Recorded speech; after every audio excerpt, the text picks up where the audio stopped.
In the days before Israel had kings, the land was often in chaos.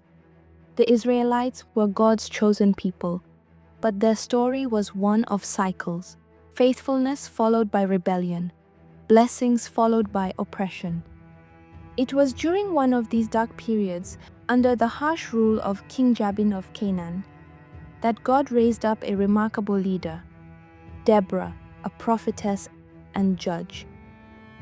Let us immerse ourselves in this tale, not just as a historical account, but as a living testimony of what it means to have faith, courage, and the willingness to lead where others hesitate. This is the story of Deborah, a woman called by God to lead Israel into victory.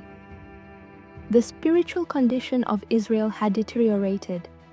After the death of previous judges, the people had once again turned away from God, chasing after the idols of the surrounding nations.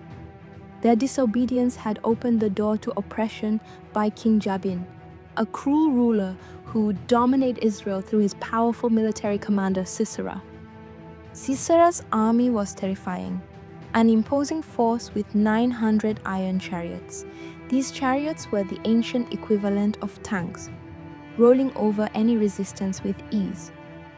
For 20 long years, the Israelites lived under this oppression, afraid to farm their fields openly or even walk safely on the roads. But in their suffering, they began to cry out to God for deliverance.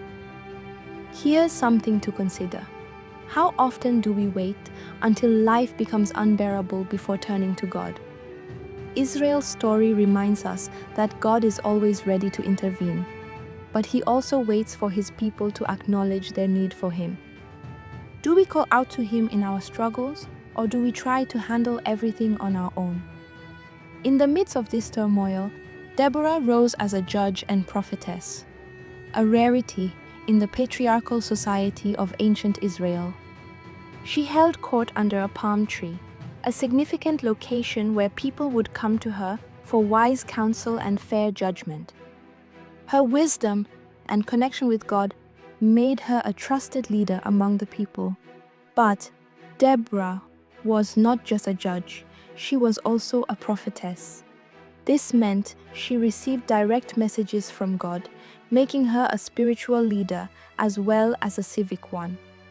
Unlike other judges who rose to leadership through military might, Deborah's strength lay in her faith and her ability to inspire others. It's easy to assume that leadership belongs to the strongest or the loudest. But Deborah's story challenges this idea. Her authority came not from physical strength, but from her spiritual depth and trust in God's plan. One day, Deborah received a clear word from God. It was time for Israel to rise up and fight against Sisera. She summoned Barak, a respected warrior, and gave him God's instructions. Take 10,000 men from the tribes of Naphtali and Zebulun and march to Mount Tabor. There, the Lord will deliver Sisera and his army into your hands. Barak, though a capable leader, hesitated. He knew the odds were against them. Sisera's chariots were formidable, and Israel's forces were poorly equipped by comparison. So Barak made a bold but telling request. Barak says to Deborah, "If you go with me, I will go. But if you don't go with me, I won't go." Barak's word showed both faith and fear. He believed in Deborah's leadership and in God's power, but he needed her presence to give him courage. Deborah agreed to go, but she told him that because of his hesitation, the honor of the victory would go to a woman. How often do we hesitate when God calls us to step out in faith? Barak's story reminds us that God can use us even in our weakness, but there are consequences when we let fear dictate our actions. With Deborah's encouragement, Barak led 10,000 men to Mount Tabor. Sisera, hearing of their movements, confidently mobilized his chariots and troops to the Kishon River. The battlefield was set, and by human standards, the odds were hopelessly in Sisera's favor.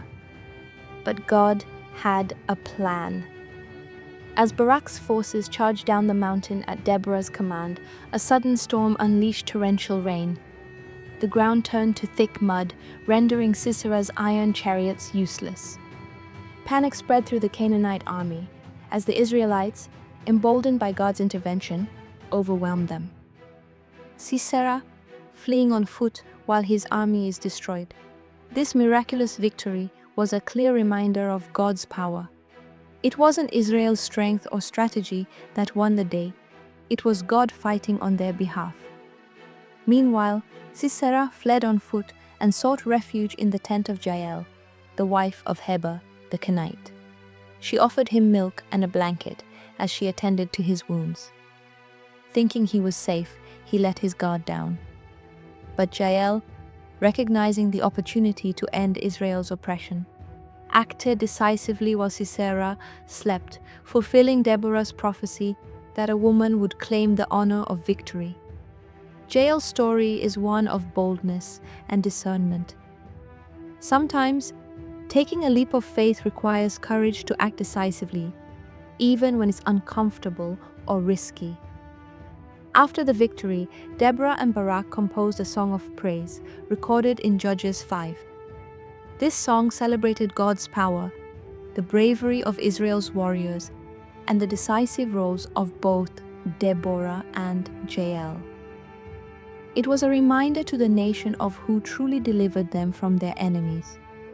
The story of Deborah, Barak, and Jael offers timeless lessons.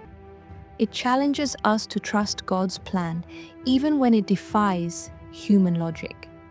It reminds us that leadership comes in many forms, and that God often uses unlikely people to accomplish His purposes.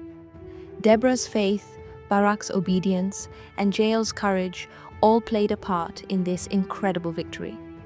What role is God calling you to play in His story? Are you willing to step out in faith even when the odds seem impossible? If you enjoyed this video, don't forget to give it a thumbs up, share it with someone who needs encouragement, and hit that subscribe button for more inspiring stories and lessons from the Bible. Thanks for watching, and see you in the next video.